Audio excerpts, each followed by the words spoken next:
बिस्मिल्लाहिर्रहमानिर्रहीम। वक़ार जागो अवाम party YouTube channel. इस वक्त कराची शहर की सूरत हाल जो है सियासी तौर पर बड़ी दिलचस्प है और ख़ाली ख़ाली भी नज़र आ रही है। उसकी वजह यह है कि बुनियादी तौर पर इस वक्त जो है वो शहर की जो मेन पार्टी थी मुत्तहिदा कौमी मूवमेंट, वो बिल्कुल अनएक्टिव नज़र आ रही है। उसका नामो निशान नज़र नहीं आ रहा। जब से कामरान टैसूरी साहब जो हैं वो सबकदोश हुए हैं और उनकी जगह पर मुस्लिम लीग के गवर्नर आए हैं, तो बिल्कुल मुत्तहिदा जो है मफलूज नज़र आती है। मुत्तहिदा का कोई नाम नज़र नहीं आता, कोई निशान नज़र नहीं आता। क्योंकि इससे पहले जब कामरान टैसूरी साहब गवर्नर हाउस में मुकीम थे तो बहरहाल मुत्तहिदा कौमी मूवमेंट्स के बारे में हेडिंग्स लगती रहती थी और वो जो हैं वो इस किस्म की एक्टिविटी कर रहे थे। गवर्नर साहब के गवर्नर हाउस मुत्तहिदा कौमी मूवमेंट का 9-0 बन गया था। लेकिन जब से गवर्नर हाउस उन्होंने छोड़ा है टैसूरी साहब ने, तो उसके बाद ऐसा महसूस होता है कि मुत्तहिदा कौमी मूवमेंट का वजूद ही मौजूद नहीं है। बहुत ही एक बोरिंग किस्म की सिचुएशन नज़र आती है मुत्तहिदा कौमी मूवमेंट की, और इस वक्त ऐसा महसूस होता है जैसे वो शहर में मौजूद ही नहीं है। तो टैसूरी साहब का हटना बहुत बड़ा नुकसान साबित हुआ है अब तक मुत्तहिदा कौमी मूवमेंट के लिए। और मुत्तहिदा कौमी मूवमेंट मुझे तो बिल्कुल अनरेलिवेंट नज़र आ रही है।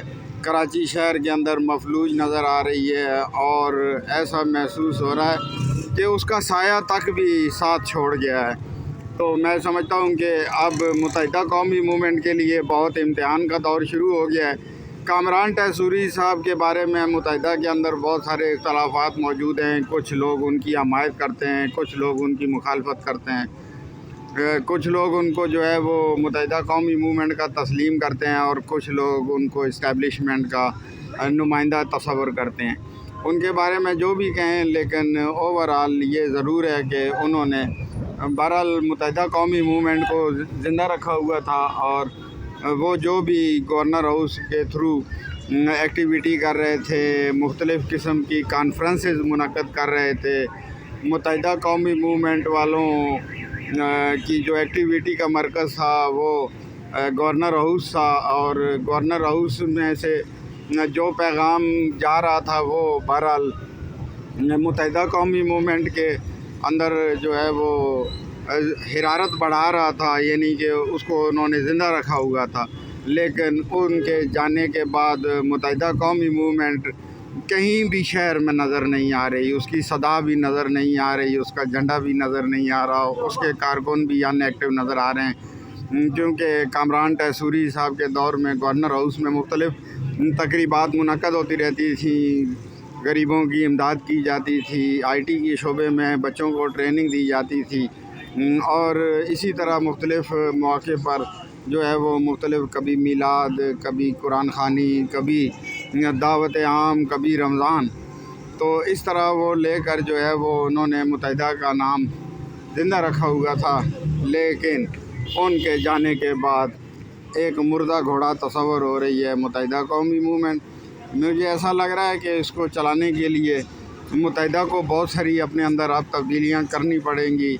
और अगर गवर्नर टैसूरी साहब जो साबका गवर्नर हैं, उनको कोई अहम ओहदा दे दिया जाए तो वो अपनी दौलत, अपने असर व रसूख, अपनी पर्सनैलिटी की बुनियाद पर एक दफ़ा फिर मुत्तहिदा को एक्टिव कर सकते हैं। बाकी तो जितने भी उनके लीडरान हैं उनमें ऐसी कोई ताकत नज़र नहीं आती, क्योंकि जो भी शख्सियतें हैं वो डेवलप नहीं हो सकी। वक्त के साथ साथ वो अल्ताफ़ भाई के साए में परवान चढ़ी और अभी तक दबी दबी हैं, चाहे खालिद मकबूल सदीकी हों, चाहे फ़ारूक सत्तार हों, चाहे कि मुस्तफ़ा कमाल हों, या कि बाकी उनकी पार्टी के जो लीडरान हों। तो मैं समझ रहा हूँ, मैं देख रहा हूँ कि मुत्तहिदा कौमी मूवमेंट को अगर अपना वजूद बरकरार रखना है आने वाले बल्दियाती इलेक्शंस में और आने वाले वक्त में अपनी सियासत को ज़िंदा रखना है, तो बहरहाल ना चाहते हुए भी उनको अपने अंदर कुछ ना कुछ तब्दीलियाँ करना पड़ेंगी और टैसूरी साहब को कोई ना कोई अहम ज़िम्मेदारी देनी पड़ेगी। वही एक ऐसी शख्सियत हैं जो दोबारा से इस पार्टी को एक्टिव कर सकते हैं। ادروائز تو جو موجودہ صورتحال ہے وہ تو بڑی مایوس کن ہے، اور ایسا محسوس ہوتا ہے کہ متحدہ قومی موومنٹ گورنر کامران ٹیسوری صاحب کی گورنر ہاؤس سے رخصتی کے بعد بالکل قصہ پارینہ بن چکی ہے۔ لہٰذا اگر متحدہ کو زندہ رکھنا چاہتے ہیں مہاجر لوگ تو لازمی ہے کہ گورنر کامران ٹیسوری صاحب کو کوئی نہ کوئی اہم عہدہ دینا پڑے گا، کوئی نہ کوئی قیادت کے اندر ان کو اہم رول دینا پڑے گا، ادروائز جو ہے وہ داستان تک نہ ہوگی داستانوں میں۔ پاکستان ہمیشہ کے لیے زندہ باد۔